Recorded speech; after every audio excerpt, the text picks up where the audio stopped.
No, you can keep that there. Yeah. Mr. Mayor? Good evening. Welcome to the Town of Valdez Town Council pre-agenda meeting for January 29th, 2024. If you would, please stand. We'll do an invocation and then we'll do the Pledge of Allegiance, please. Please bow your heads. Lord, we thank you for the blessings of another day. We ask that you would guide us justly in our dealings, instill in us the importance of walking humbly through life, showing kindness and compassion where needed. Give us the wisdom to make decisions according to your good and perfect will. And in all things, let us be thankful. God bless our citizens, our employees, and our town. Amen. Amen. I pledge allegiance to the flag of the United States of America and to the republic for which it stands, one nation, under God, indivisible, with liberty and justice for all. Thank you.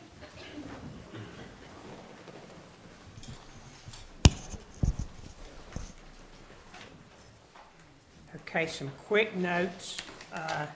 Jessica is not with us tonight due to an illness.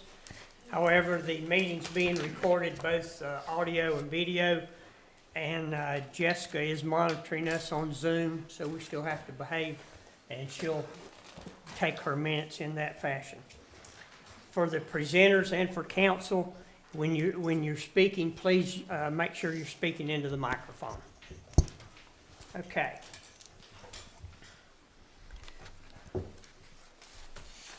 Going down to item number 6, new business, and we'll be discussing the February 5th agenda tonight. I'm going over to that agenda.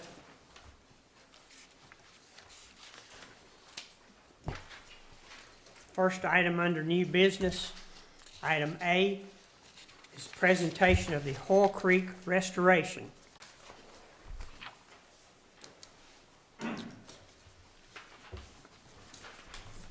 Good evening, Mayor and Council.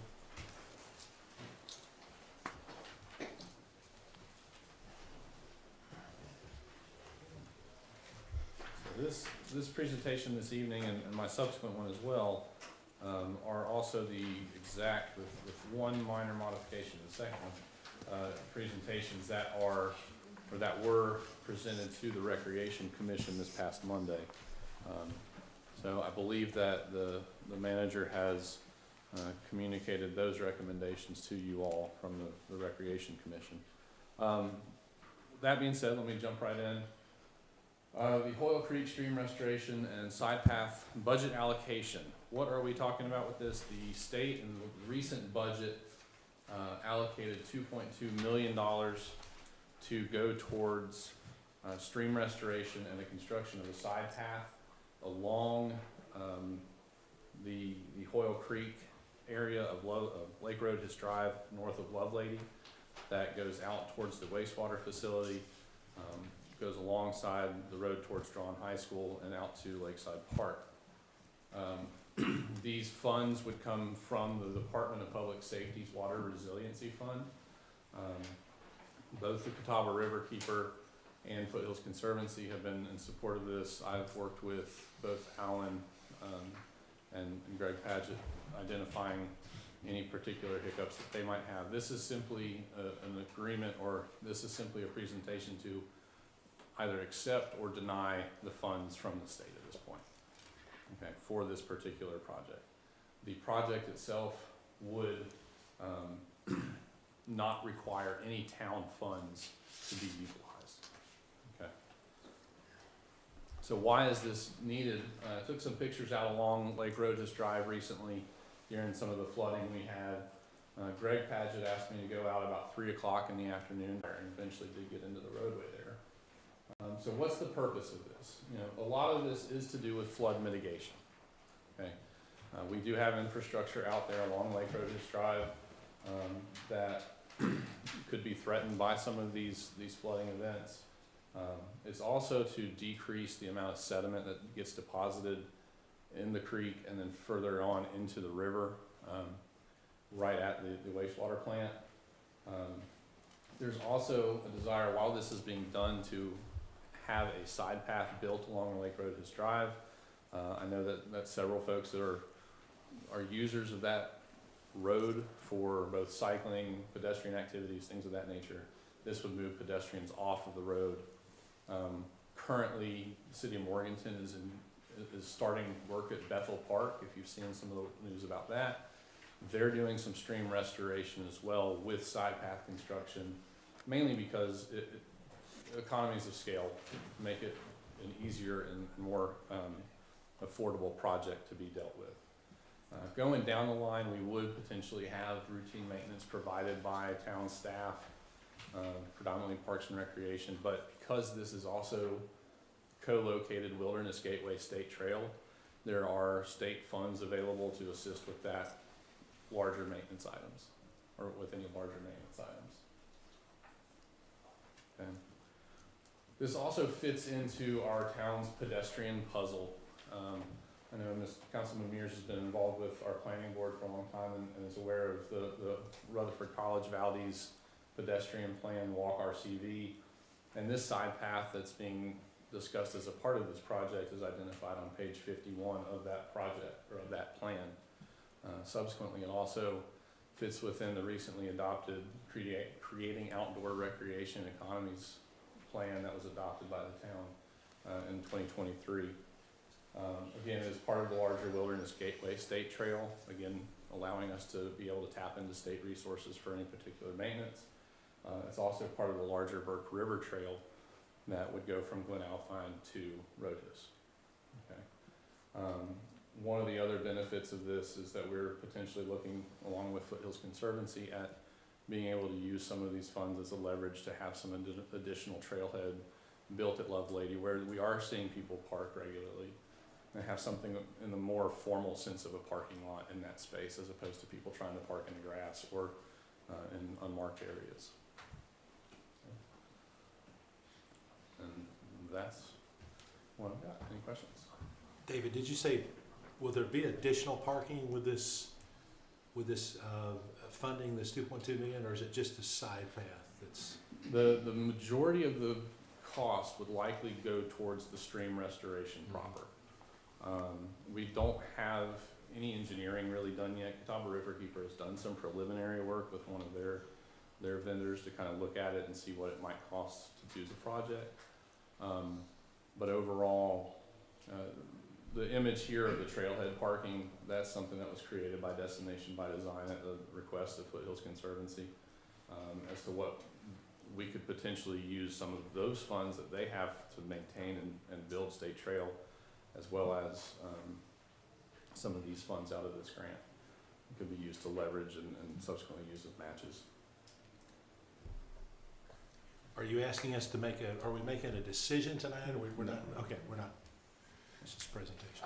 How long is the trail? What are the two ends of it? Sounds like the Lakeside Park is one end, but what's at the other end? So the closest, I'll go back to this slide real fast.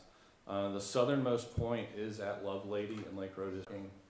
The side path would continue along Lake Roadhouse Drive up to about here, where it would go cut in with the stream, and then continue along the already existing Hoyle Creek trail that's on that space. And that would connect up with another trail that would lead to the other parking lot at Valdez Lakeside Park. Okay, I'm sorry, I'm not quite getting. So the total creek part that we're working on is, how long is that? It'd be just shy of about a mile. I don't know exact linear footage. So it goes from Lovelady Road to? The creek restoration would actually end at this point here. And where is that? It's a bend in Hoyle Creek that is in Lakeside Park. There's a dam that was built, an earthen barrier that was built up here years past, and that has been identified as some of the source of some of the flooding and some of the backup.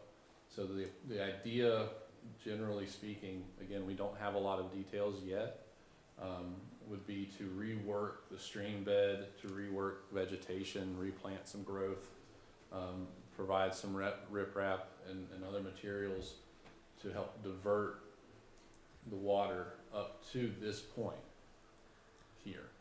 So again, that's the primary aspect of this, is the stream restoration project part of it.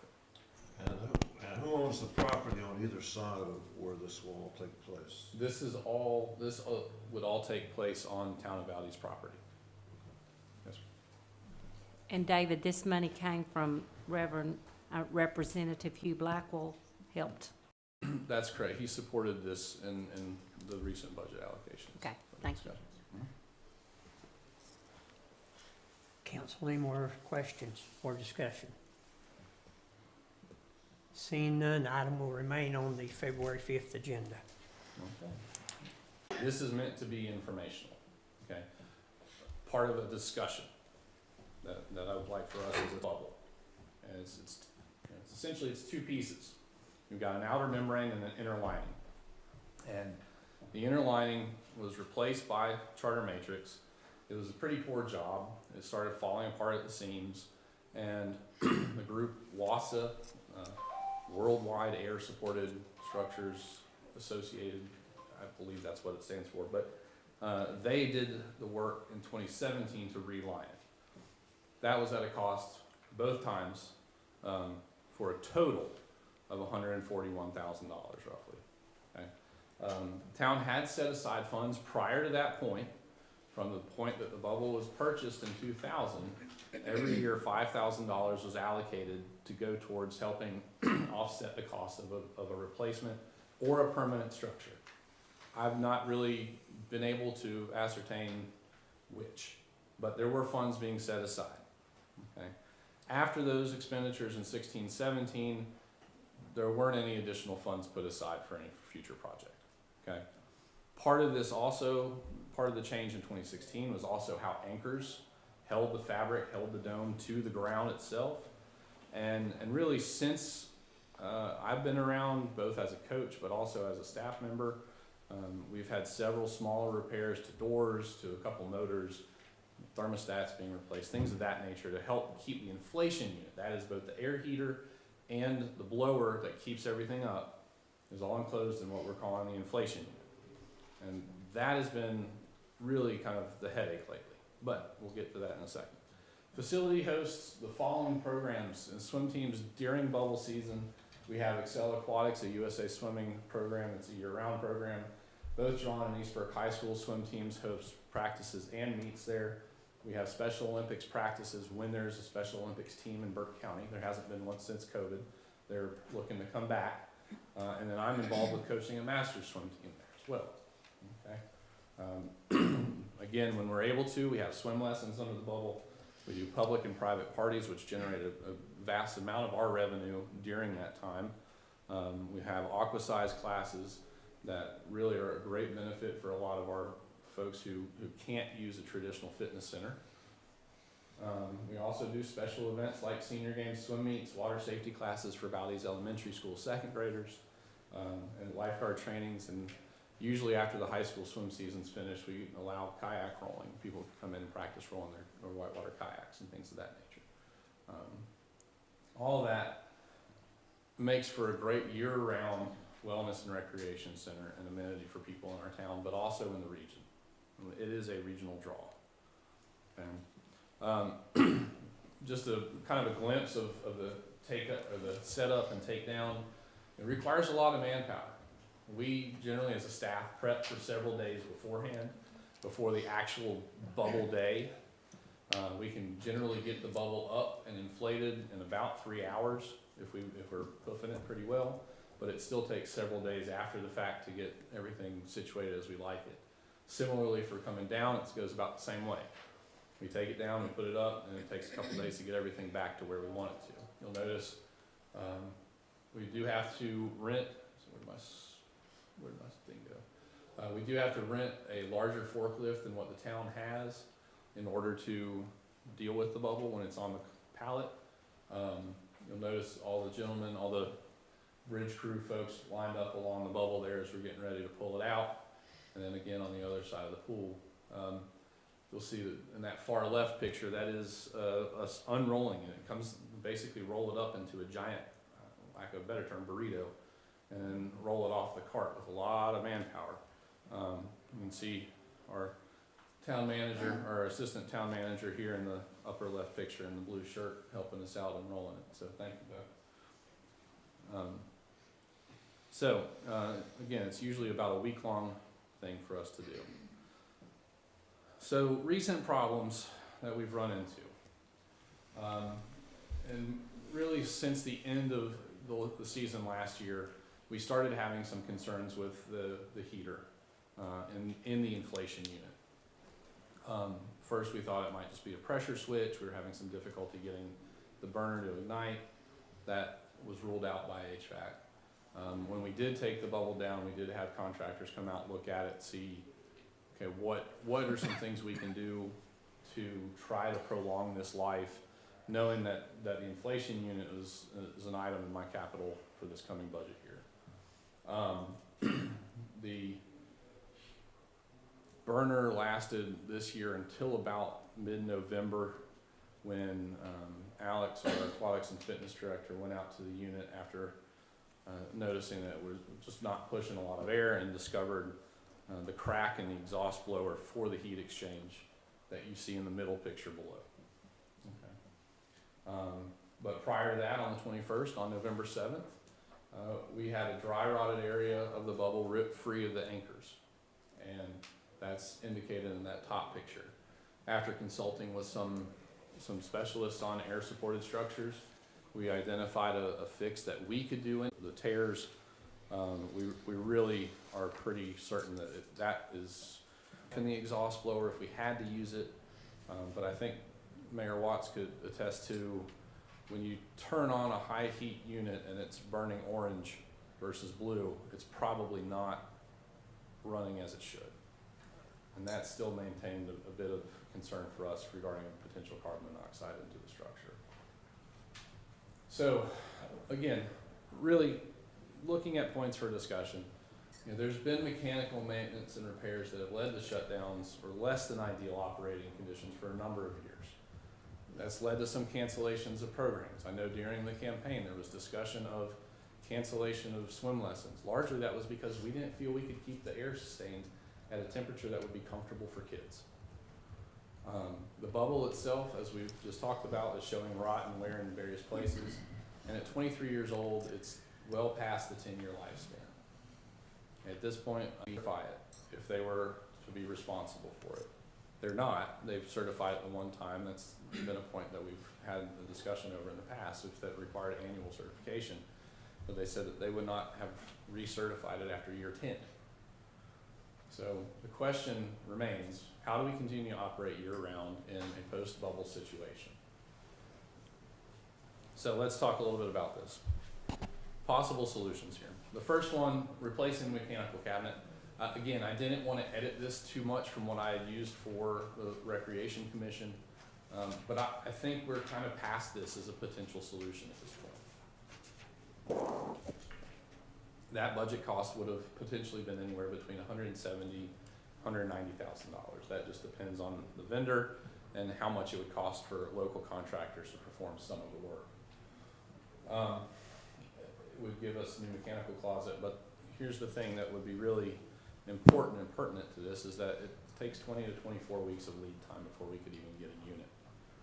Okay. So that's a huge, huge issue. But anyhow, again, that commits us to a continued bubble, still have to undergo an annual install and removal, have to take down after 180 days to satisfy a temporary structure designation, and then again, it doesn't involve that degradation that we've seen. So that brings us to the second possible solution here, which would be contract with another air-supported structure company, whether it be Yaden or someone else, to look at a direct replacement. Okay.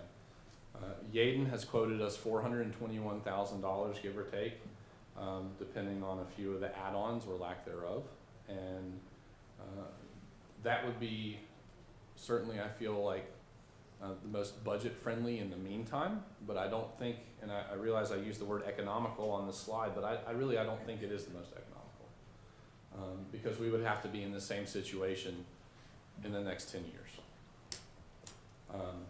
We would have familiar setup, there would be minimal work to retrofit for it, but again, I don't necessarily feel that this would be the best option for us. Okay. So let's talk about another thing that's been floated, the idea of a retractable permanent structure. Okay. This is similar to what is at the Jewish Community Center in Asheville or at the Highlands Parks and Recreation Facility in Highlands, North Carolina. There's a few others around over towards the eastern part of the state. The budget number that they have provided for me before even putting any kind of site prep into it would be around $1.8 million. This is essentially the way this would function. Is there's a key, you turn the key, it opens up. 5 minutes time you're open. 5 minutes time you're closed. And it would have a steel superstructure that would also have a plexiglass type material. But again, the Pro, it gives you that outdoor feel. You're not having to do the prolonged closures like we had discussed for a bubble, but it's much more expensive than some of the other things we're going to be talking about. Again, it gets us back into specialized parts and maintenance, which would be ideal to get away from. With the repairs, for example, for the current bubble, we're fortunate to have a gentleman in Myrtle Beach who was able to make the drive, but the bulk of the folks that work on these things are in the Midwest and New England. Okay. And that is subsequently travel costs lead to higher costs of repair. We could also see a potential loss of covered deck space by the way that this construction has to. So this is another option here, and one that's been floated a lot is the possibility of a fixed permanent structure. Okay, and a lot of times when we say permanent structure, people think brick and mortar, and truly brick and mortar would not be ideal in an aquatic environment. There would be a lot that you would have to address pretty regularly as far as replacement of materials because of both chemical and humidity exposure that would cause some potential problems. Depending on the contractor, these images are from 3 separate contractors that do provide aquatic structures. The top one is of a facility that was just finished in Wilmington. They just opened their doors at the beginning of January. They previously had a bubble until they decided to go this route. That is, one of the things they all have in common is that they're all using aluminum framing, stainless steel hardware with the aluminum framing, and then architectural fabric similar to what you see on a bubble, not hard panels or anything of that nature. So you would have a similar feel, but one of the things that would be a benefit, I feel, to this is that if the power goes out, you're not worried about it collapsing on you. If the snow comes through, you're not worried about it collapsing and ripping and causing more damage. Okay. That upper structure that company has structures all around the country. The middle structure has structures all around the country, and the lower structure is actually from a company out of Alaska, and they build a large number of their structures north of the Arctic Circle. So they're built to last. That said, again, Alaska may not be our best bet for where we want a contractor to be from. Okay. Overall, we would be looking at that rigid frame. We would be able to heat. We could provide fans inside, open up the sides to allow those bathers, those patrons that really want to still have an outdoor experience at a pool, the ability to move in and out from the structure without any kind of hold up. We wouldn't have to close and reinstall. And if we did have a tear, we could replace a single piece of fabric. It wouldn't be requiring an entire long, lengthy process of shutdown. Okay. We would also see a reduction in our chemical usage. One of the things that we do see frequently is that, or I can just tell you from my experience, is that we use the same amount of chemical and chlorine as we use in the uncovered months as we do the rest of the year. So in 4 months that we're uncovered, we use the same amount of chlorine as we use in the 8 months that we are. And during COVID, when we left the bubble up, it was actually very beneficial to us. We were able to see a good cost savings in using less chemical. Okay. Longevity of these fabrics can be anywhere between 12 to 15 years. So again, we are still up against kind of that idea of some of this stuff would have to be replaced on the par or on the scale of a commercial roof, is what has been a lot alluded to for me. Some of these structures that have been up for longer than 10 to 15 are still using their same fabric, just depending on how they've maintained it for 18, 20 years at this point. Okay. The frames themselves, again, they're aluminum with stainless steel hardware. They're not going to require much to maintain at that point. Similarly though, the upfront expense is a little more, but it really would be a minimal closure time. The initial number that was provided in the Recreation Commission meeting, I will caveat this, was $32 a square foot. The day after that meeting, I spoke with that contractor and he updated it, that he said that would be closer to 37 because of the span required for our pool would require them to use some more material for a different engineering style. Okay, so that is another option for us to consider. Okay. Now the question definitely comes up, how are we going to pay for it? Where's the money going to come from?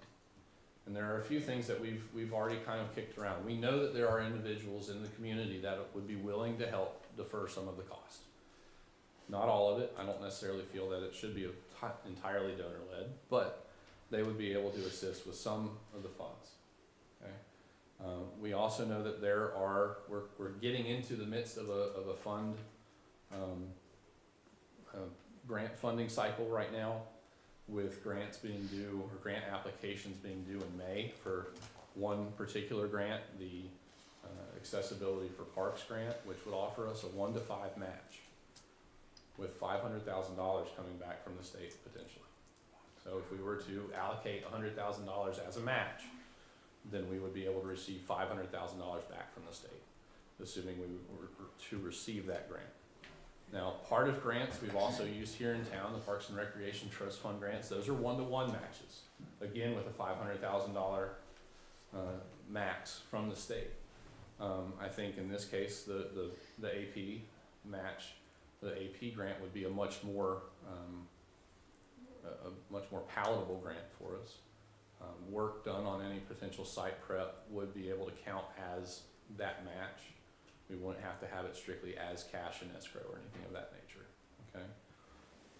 And then finally, the idea of having some funds from fund balance to offset some of the cost. Again, not the entire cost.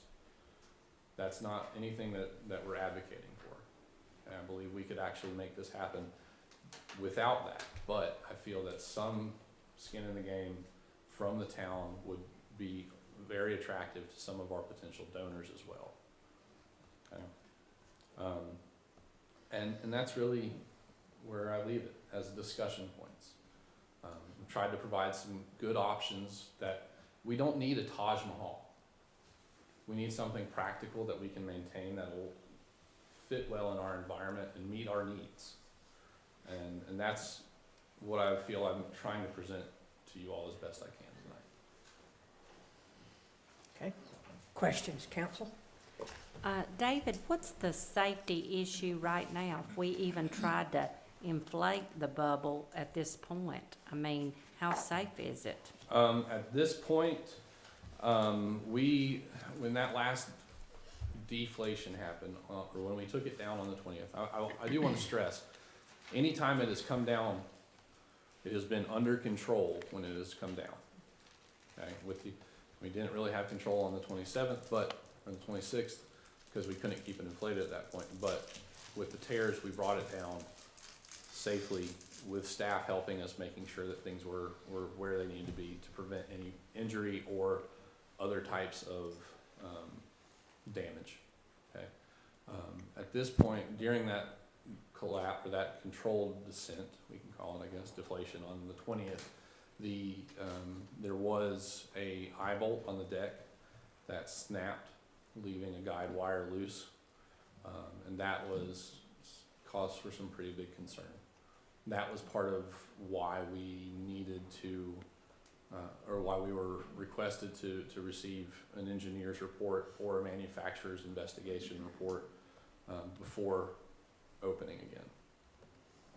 At this point, after talking to a few structural engineers, they have said they would not be willing to create such a report on our behalf. They don't feel comfortable with that type of structure making that kind of a report. Subsequently, we've spoken with Yade and the manufacturer, and due to recent weather around the country and lots of issues with other domes that they're dealing with currently, it would be likely the end of February before they could have anybody on the spot to even look at it. The subsequent question to that was, how long would it take for a report to be completed? And that was, we were told, 2 weeks. So we find ourselves in a position that really we're looking at the cost of bringing the inspector in, completing the repairs up to that inspector's up to their standard, and then also we're still in a position where we may not even pass that inspection. So it's a sad moment. So I'm definitely not happy with the position that we're in. I know we have a lot of patrons that are very unhappy with it, and we've heard about it too. But we've tried our best to do what we can to get them back where they want to be, responsible. Yeah, a few, if I may. Sure. I have so many questions. I'm going to not ask a whole lot tonight because now that our citizens have seen this story, I'd like to hear from them, and during the next week, hopefully, we will. And just 2 or 3 fundamental things that trouble me is I don't understand. When we knew the bubble was going to wear out, and we knew it wore out 8, 10, 12 years ago, why was there no plan to replace it? And then, related to that is, but we did plan to replace a $150,000 vent system to inflate and heat it, but we already knew it was worn out. And why would we spend $150,000 doing that? So, I got those questions about the past. Then I look at the options up here. I didn't see any permanent replacements. I see things that are going to last 15 or 18 years that are labeled permanent. I don't know how that's permanent. So that's very puzzling. Then I wonder how many people, how many citizens use this? Do we need the full-size pool for all winter long? What do our neighboring towns do? What does Hickory provide for their citizens? I think Lenore and Morgan, they each have aquatic centers. What kind do they have? Do they have some of these solutions that we're looking at, or do they have something different? And we need a whole lot of data. I mean, it's the number of users, who's using it, what's the options? Are these the only options that we have, and what impact will they have? We just need numbers. I know people get nervous when you ask business kind of questions in a town council meeting, but the town's business is business, and it is real money, even though we can talk about funds and all kinds of other things that might finance it, but it's real money. And for 6 years now, we've been dealing with a public safety building that has cracks in it. We heard 6 years ago that employees sitting in there are in danger. Is this all of a sudden more important than addressing that?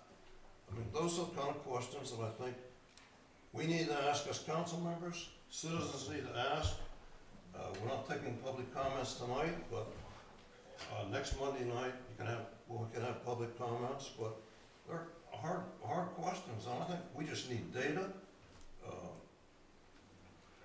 This, talking about matching funds and donations and things like that, those are wonderful sources of money, but is that gonna get the pool open to our users the rest of this winter?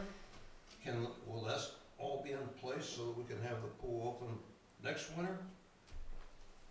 I'm not expecting answers to any of those questions, but those are the kind of questions that are in my mind that I think we need to probe and really dig into. And I'm not sure why we're dealing with it now when the town is gonna be developing a budget for our adoption, and we have to adopt it in June, but if these are budget considerations, maybe we ought to look at them in conjunction with the rest of our budgetary needs. Is this the only department that has a $500,000 or $750,000 or $1 million or $1.8 million need? I don't know. So those are my questions I don't expect answers for tonight, because I know it's too many and it's not fair to you, because maybe you weren't responsible for the capital improvement plan in the past years, but that's what we'll be looking at in 2 or 3 months. Councilman Harvey, I'll be happy to answer what I can. I'm sorry? I said I'll be happy to answer what I can of those for you. Well, you got a bunch on there. I know. To your question of usership, we have during bubble months about 660 individual users that come in the month. That's of members and day check-ins. Our silver sneakers individuals, silver and fit, folks that have third-party wellness benefits, they are upwards of 600 or 700. It just depends on the month. And we've unfortunately, we've really been in a position we've been in a position where we've had numerous things happen at various times to cause interruptions. And unfortunately, that has caused us to not really have a great full year to get data from since, I would argue, almost 2018. 2019, we get the year interrupted with COVID. 21, we're still dealing with COVID.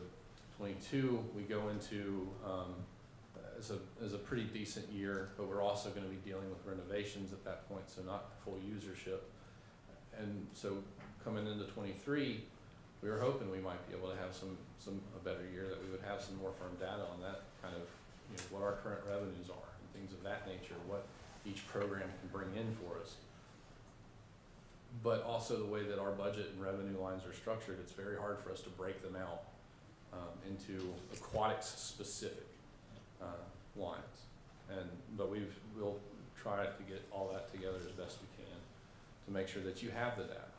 As far as options for the structure are concerned, if you authorize me to talk to more people, I'll be happy to talk to them. I have no problem with that. But part of this for me is going off of what I know from people in the aquatics industry saying that these are good alternatives. Lenore has both an indoor pool and an outdoor pool. It is brick and mortar on the indoor. Lenore has brick and mortar, excuse me, when I say that, cinder block with metal. Excuse me, I don't want to stress the meeting out. I really wasn't looking for answers tonight. I thought he would finish his presentation. Okay. Well, man, your meeting, but You wanna I just really- I have don't that for wanna the put him on the February spot meeting? That's fine, I'll be happy to do that. I have a quick question. The engineer's report, they can't be here till mid-February, Mid to late, I don't have an mid-late exact date yet. February, 2 weeks for the report, so it'd be at least mid-March before we even got a report. When do you usually take the bubble down? Mid-May, Okay, 2 months. Not quite worth it, I don't think. water's heated. Yeah. Council, anybody else? I think that's been the one thing that I've had a lot of people inquiring, me, is it gonna be opened again for the winter? And I in no way, I'm not looking at you going, how dare you? It's just as much as I would, not want people to say, well, Heather was in there hanging on the, beams or whatever's in there trying to pull it down. We've been joking actually with my neighbors about that, because I was like, I promise that was not Heather in there trying to do anything to the pool. But their thing was, will it be open? for the winter, and what are their options as far as, getting money back? And you can, Sure. I mean, I can address Yeah, that because those are mechanisms and things that are already in place. mhm, We do have, any of our members do have reciprocity at Morganton. okay, I spoke with the Morganton Parks and Recreation Director today, and they're gonna be keeping tabs on who's coming over from Valdez and send me a report so we can double check that. That's been a long-standing agreement between us and them in the spirit of cooperation, knowing that pools close sometimes for maintenance. And that's continued to be the fact. The other question that arose was about money back. Traditionally, as a department, we have not really offered cash refunds. We offer extensions on memberships. We're absolutely prepared to do that. We did it during COVID. We also, if someone would just rather go somewhere else or would rather be done with the fitness and pool, we can at least offer them their money in the form of a credit in the department towards facility renewals, athletic registrations, anything of that nature.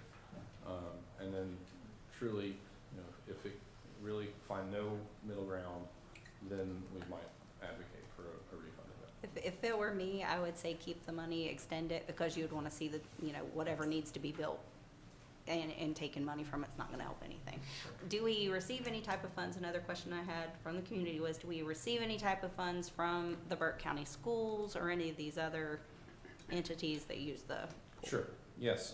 Burke County Public Schools pays us $1,000 annual for both teams, so it's $2,000 from Burke County Public Schools. This is a similar agreement to what they have with the city of Morganton to utilize Mountain View Aquatics for Patton and Freedom.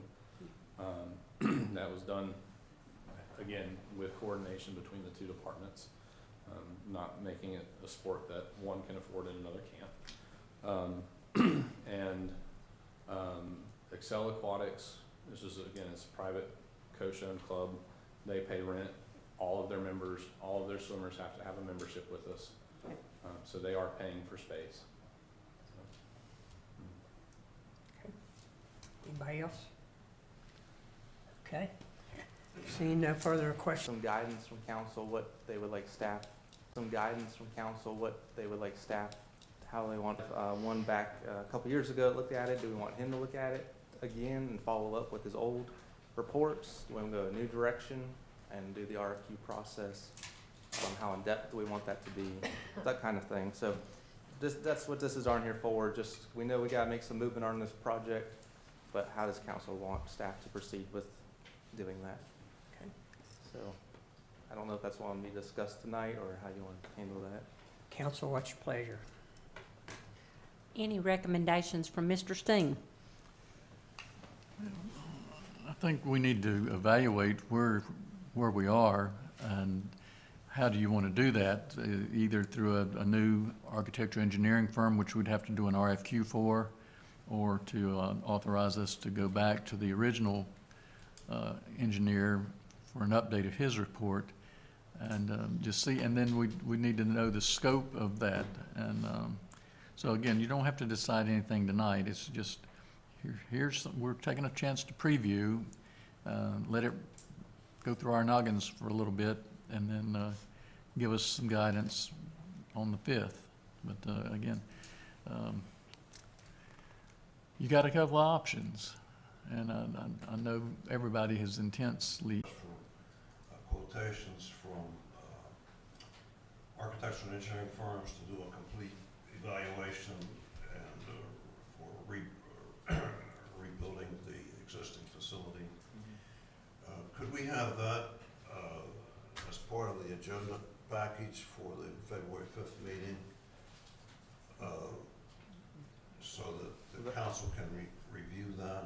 Now, that was for the full renovation. We just want to look at just getting it back to safe standards to No, do a little. No, I'm sorry. I thought the one I saw was for a complete evaluation and design of a renovation to repair the building. Wasn't Yeah, that that what was it was? correct. Yeah, yeah, Okay. yeah. That's the one That's what I want to see. Okay. I think the whole council ought to review, and I think the citizens should too, if we put it out with the agenda package. They'll have a weekend to look at it. Okay. We've had 2 proposals to do a complete 50-year renovation on existing facility. And so I think that's what this RFQ would be for a third one. No, we can- I think it's a good idea to get a new set of eyes, look at it like you're proposing. So an RFQ that covers the full renovation and everything. Council, is that? Yes. Okay, we can do that. Any- 3, and at that point, you pick your top one and you start negotiations as far as contract price. If the negotiations don't go as well as we hope, then the committee will move on to the second best firm. So, And I might add, that we did appoint at the we created at the last meeting a facilities planning board, so it would seem to me that would be and the qualifications for members for that were people who have contractors and construction management experience, so that would seem to be the kind of committee that would be the one to review these proposals with the staff and to advise the council on which direction to go. I agree. Do we have any members of that committee yet? We haven't been able to clear the appointments yet. Okay. so Is that at the February 5th meeting? We'll clear We them? can do that if you want to make that add that to February 5th. I think item I addresses that on the February 5th agenda. Okay. So and you'll have those names, yes? Well, item I is Mr. Mears' presentation. This is just to let us make appointments, Okay. make us suggest appointments. I don't know that I could recruit a full committee in 1 week, but I would certainly try and can probably come up with 2 or 3 qualified candidates. I wasn't trying to put you on the spot, I just wasn't sure No, if you that's had any names yet or not. I'm That's willing right. to try. Okay. the RFQ will be advertised for about a month, so we'll have some time to put that together. So, Okay. Council, any more questions? Discussion? Okay, if not, is there a need for that to be on the February agenda? Yeah. Or to approve that? not necessarily. I mean, if that's the way direction we want to go, there's really nothing to take action on at this point. So. Does council not need to give authorization to go out for requests for proposals? I don't think it's been handled that way in the past, but I mean, you can certainly adopt a resolution approving the RFQ process if you want to, if Okay. you want to have a document, yeah. It's not really required, but that's the way we want to do it. Yep. So we want to keep it on for, Okay, we'll keep it on for February Okay. 5th. Item C will stay on the agenda for the RFQ for the February 5th council meeting. Okay, item D, recruitment of a town manager, discussion, Mr. Steen, and we pretty much decided we just keep you. I'm extremely flattered, but I think y'all probably are gonna need to take a look, a little bit longer than I can help you, although it has been a joy so far. I've looked at a couple of options. I did contact one group out of Virginia. They are professionals, and they said that they charge about a 28% of the salary of the position fee. I talked to another company here in North Carolina, and they said depending on the level of involvement, and I've also got the contacts for all the Masters of Public Administration programs in the state of North Carolina at all the universities, that they could put something out to their alumni through their newsletters. So if their alumni, wherever they may be, was interested in coming to Valdez for a wonderful job, they could get the information and go ahead and send in an application. And I'm just more or less looking for, do y'all have any feel about a direction that y'all would want to pursue? There may be some other ICMA companies that I've overlooked. Unfortunately, I'm sorry for that. But again, the one that I did talk to, the Lee Group out of Newport News, Virginia, said the 28% of whatever the salary was would be their fee. But any guidance that y'all are willing to give, I think if if you start advertising in February and you start trying to do some interviews in March, and then you try to evaluate out of that in April, then make an offer and negotiate terms, and the person has to do their, I don't know, 2 months, 3 months notice, it would be July. And I have unofficially heard that another city in North Carolina has gone through the process, and they had 2 applicants, and then when they tried to negotiate an agreement, the person said the money wasn't enough, and now they're gonna have to go back and re-advertise. So, this, Start if we're not gonna use the cog. I think that's a very good idea to get the word out. And the other thing that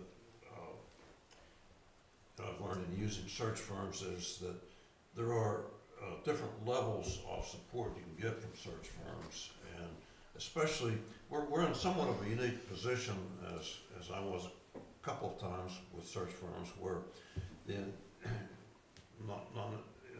Mr. Steen's case, he's the interim, but if the person in that position is not one of the applicants for the job, he can do a great deal of the work, such as what you just described, of getting the notices out and maybe even doing some of the processing. So some of these firms may be willing to do it for less than their standard fee of a percentage of the base salary if we can do some of the work ourselves. So, but I think, it's a tough, no question, it's a tough job. It doesn't pay as well as comparable jobs in the private sector. So there's got to be a lot of competition for applicants rather than applicants looking for jobs. yes, sir, and I was gonna say, I'll try to get with Jessica tomorrow to see about a job description, I'm pretty sure I've seen one, but we'll try to get that out to y'all, and if you want to see anything altered or changed, we'll get that done. But anyway, again, I'm thrilled to be here. Thank you for being so kind to me, and hopefully we'll get you a good, solid person in here to pick up the ball and run with it for you. Thank you. Thank you, Brian. Thank you. Okay, any further discussion on that, council? At this time, I really don't see a need to have that back on the February 5th agenda. Is that suitable for everyone? Do we not, we're just saying that these are the places we'll advertise and then wait. Yeah, we Okay, can do that. I'm fine with that. Okay. So, I think we ought to keep it on as an For the information. public? Okay, I think our sure. citizens will like to hear at the next I meeting. agree. Yeah, That's good. what we're doing. Okay, so item D will stay on the agenda. One thing to keep in the back of your mind, council, so we're not caught off guard, is if we do run into challenges like Mr. Steen's mentioned, we need to have a game plan. So be thinking about that if that happens. Hopefully it won't. Okay, item E, potential Valdez Town Charter Amendment for future consideration by citizens. Councilman Harvey.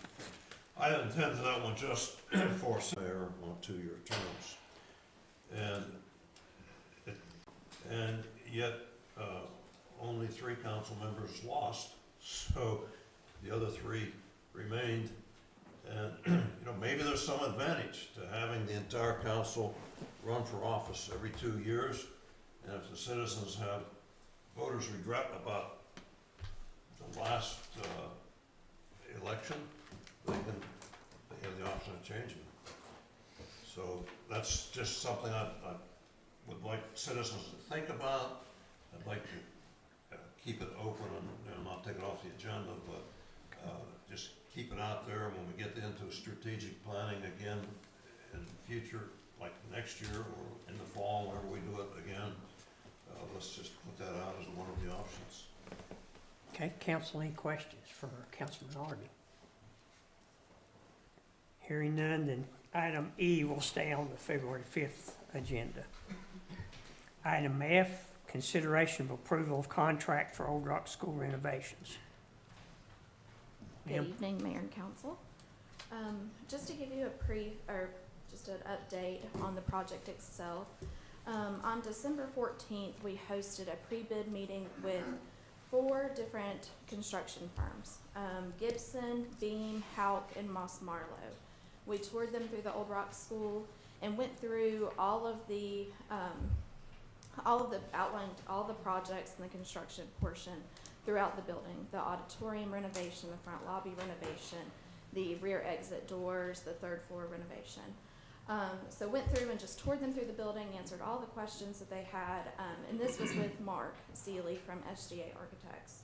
And basically we did that process just to make sure that all of these contractors were on the same page going forward when they made their bids on the project. Since then, we had our pre-bid meeting on, that was the 23rd, on January 23rd.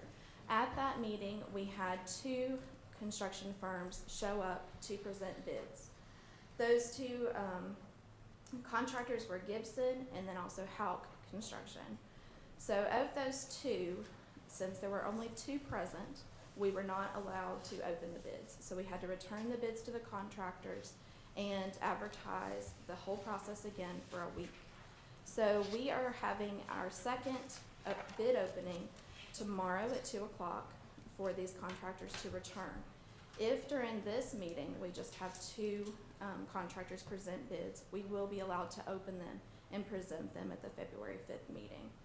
I do have reasons why the other 2 contractors did not bid on the project, which I thought you might find that interesting, is the lead project manager for Beam Construction resigned. So he was the one that was doing all the legwork on the project to outline the pricing and everything. So he resigned. So that company withdrew. Then also Moss Marlowe, we had contact with them. I think Bo talked to them several times to try to see if they would still be interested, and their project workload was just too much for them to bid on this project at that time. So that being said, I know that you've had a full debriefing of what the project entailed at the January meeting, and so we plan to present on the February 5th meeting some bids for your consideration. Okay, council, questions? Is the bid opening this week? It's So, last Wednesday, They advertised it that evening as soon as it was up. I'm sorry? They advertised it as soon as we found out there weren't So it enough was to bid. advertised last Wednesday, Last Tuesday, okay. Tuesday evening. So it's 2 o'clock tomorrow. Yes, sir.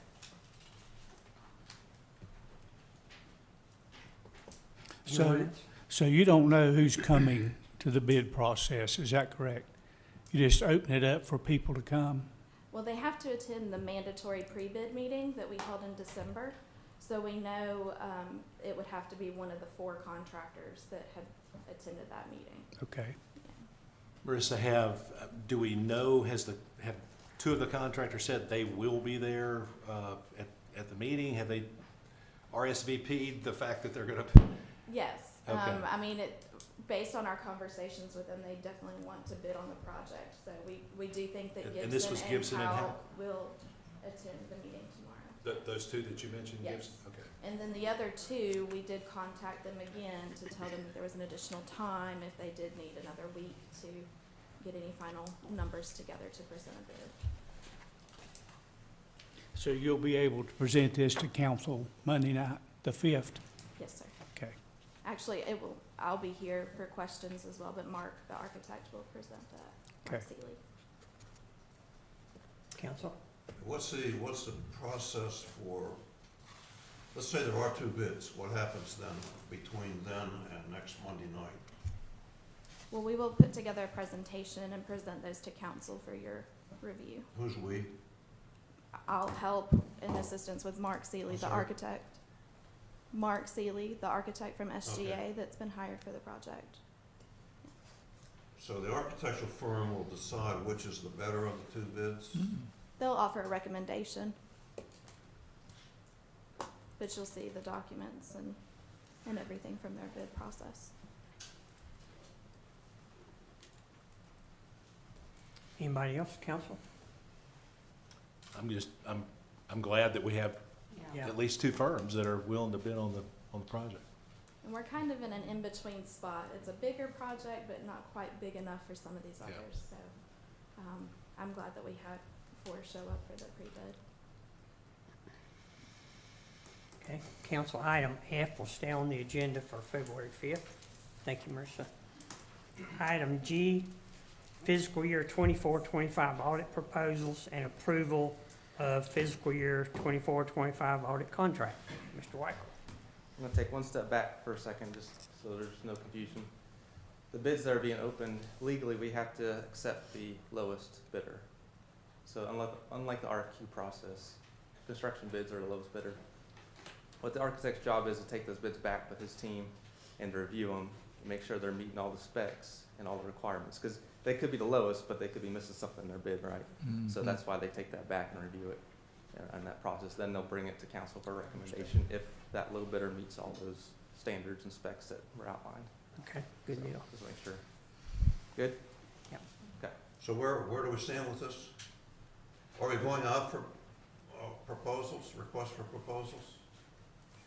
He was talking about the rock school bid. Oh, I'm sorry, I thought you were That's talking okay. about the I other. was backtracking for a second. Okay. Sorry, yeah. Okay, so back to item G here. So, request for proposals for audits.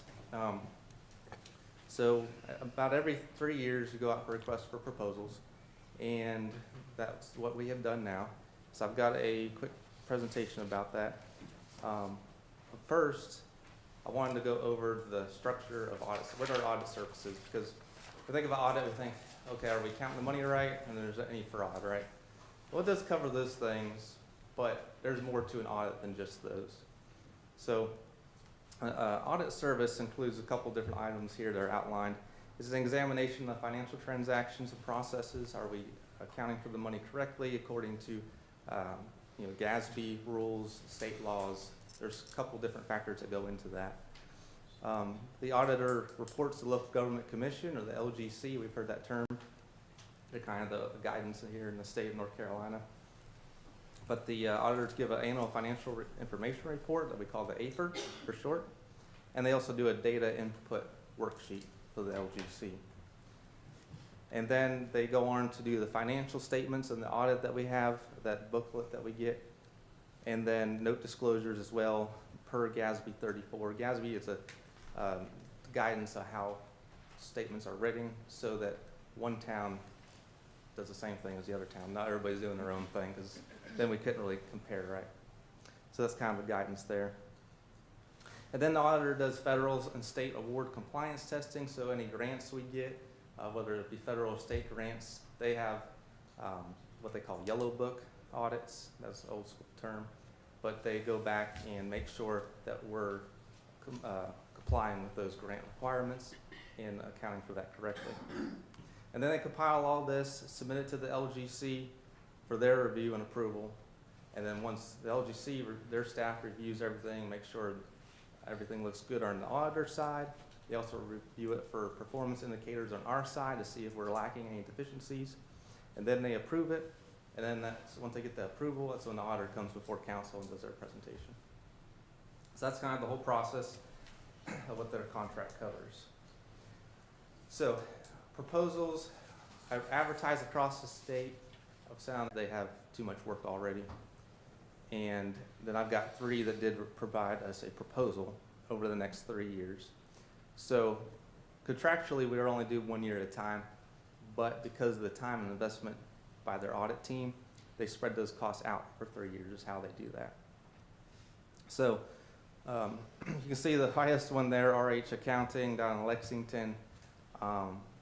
They are quite significantly high.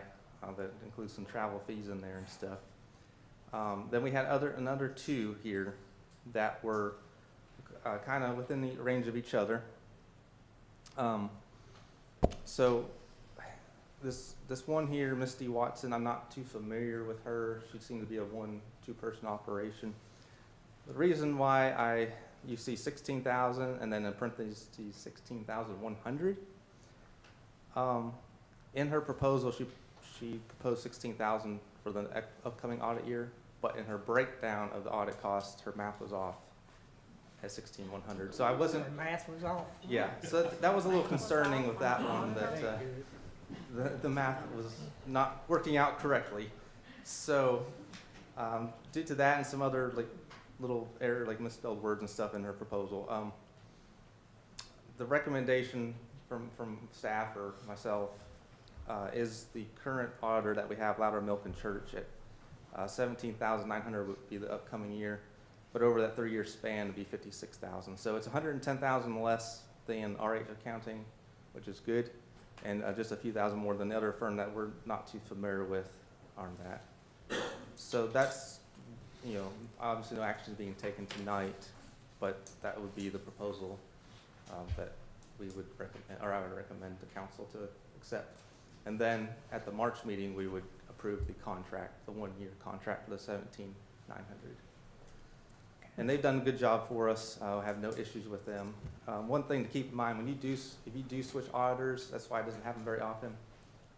You know, we have seniority, I guess is the word. So we're the first, we get to pick our dates when we get our audits. So the earlier the better, so we can get LGC sooner, get council reports on the data from the prior year sooner.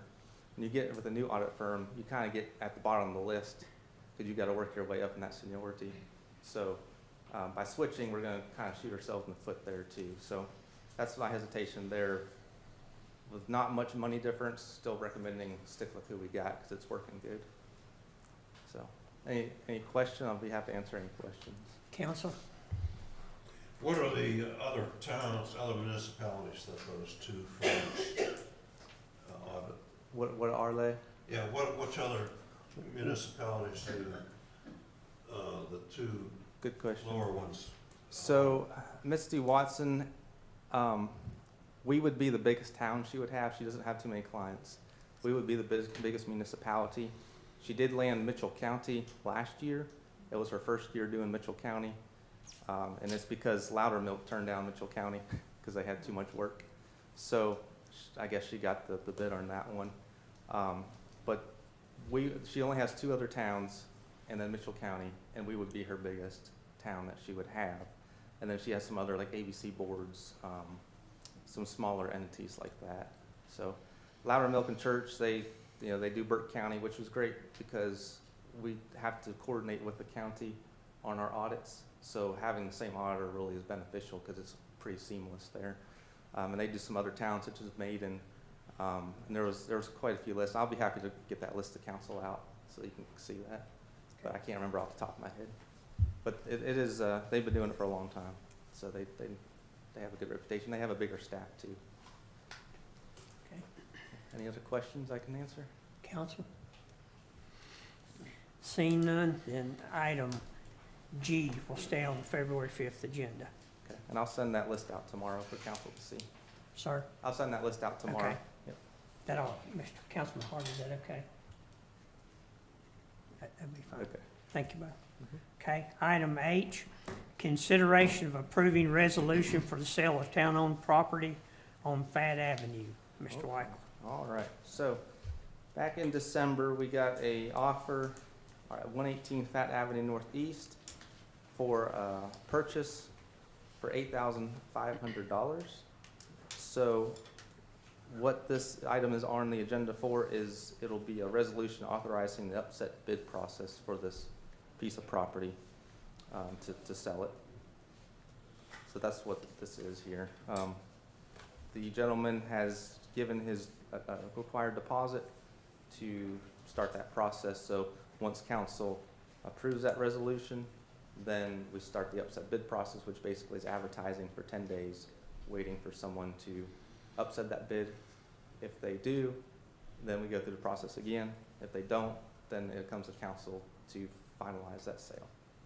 Okay, questions, council?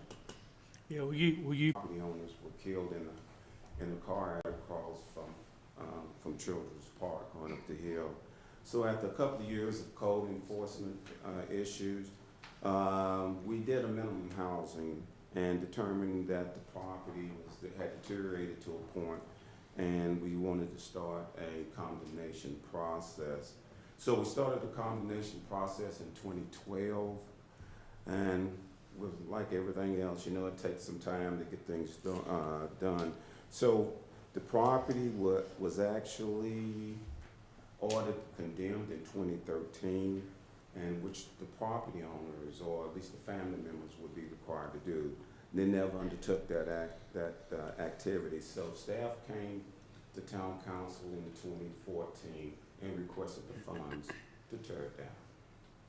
So once we tore it down, prior to doing that, of course, we had to remove the asbestos and any other concerns about the property. So once it was torn down, then the town took a lien out in 2015 to try to get the money back again from the family. It cost us about, at that time, around a little bit over $10,000, sir, to remove the asbestos and remove the house from the property. So again, we sought to get our money back from the family members. That didn't happen, obviously. So the town placed a lien on the property in 2015 as well. And after a couple of years of trying to get our money back, the property was foreclosed on and the town took possession of it in 2017. So we started the process in 2010. We ended up with the property in 2017. It cost us a little bit over $10,000 at the time. But the kicker is we've been maintaining it since then. Keeping, grass, any concerns by the property owners, Public Works has had to go out there and address it. So this vacant lot where we did code enforcement, really around 2015, we've been having to deal with the property. You haven't asked me, but if you did, I would say, let's go out to bid and let's roll this property over and let somebody else start paying some taxes on it instead of us having to maintain it. That would be my recommendation if I had it. Can you tell Councilman Ogle where that's at? Councilman, if you just cross from Children's Park, just go up the hill. The gentleman that is interested in purchasing the property, he's already built a little duplex on the right, a new duplex on the right. He's also purchased another property that was code enforcement, that the town was dealing with code enforcement. And with this one, he would also plan to put a little duplex on the property. But right now, he owns several. He has constructed 2 duplexes on Fat Avenue. And so certainly, it would be an improvement to the area. I think you know what I'm talking about. Yeah.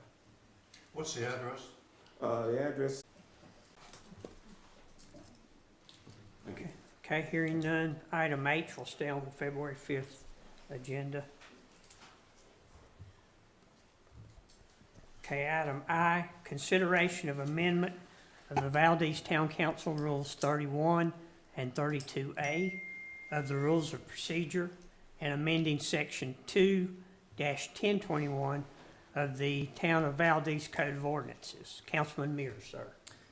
Council, I know previous council meeting on the 8th of January, there was some confusion as to the proposed amendment for rules of procedure change to Rule 32, committees and boards. I know that this was, a motion was made, if I recall correctly, but there was not a second to it, council, I believe. It wasn't passed, but there was some confusion. On my part, I wanted to make sure that the council or the mayor could may establish and appoint members for such temporary and standing committees. I just want to make sure it was on the agenda so that we can get these committees filled. There is a question I have. I guess if this is passed by council, so the mayor or the council can make these appointments, but ultimately it's the decision of the council. Does that need to be added to Well, fill these committees and boards? wonder if the key word is nominate. You nominate and then the full board elects. That's a good idea. And it can be nominated by the mayor or by any individual council member. You see what's gonna be on the February town council agenda 1 week in advance. Council members as well as citizens have a preview of what's coming up. We can talk about it for the next week. I know there were some questions about, well, why can't citizens ask questions tonight? They could. I mean, we could make that a possibility, and if you think that should be the case, then tell your council, tell your ward representative. But regardless, talk to any of us this week about what you heard tonight. Come prepared with your questions or comments next Monday night, same time, same place. And we can all go home and check our YouTube and see if we came across, if we got recorded tonight. I know the first couple times we did that, it was, the audio was bad, the video wasn't too good, so let's see how that went, how that goes, But, again, thank you all for being here. Let us know what else, let us know what you want from us. I mean, it's your time. We're trying to put it back and have, to you, and have you tell us what you want us to do for you. Okay. Anybody else? Just appreciate the presentations by all the department heads. They were very thorough, very prepared. We appreciate that. I highly recommend you see The Little Mermaid by the Old Colony Players. It's fabulous. Anybody else? Motion to adjourn. So move. Second? Second. So be it. Thank you, council. Thank you. Absolutely. Does that make sense?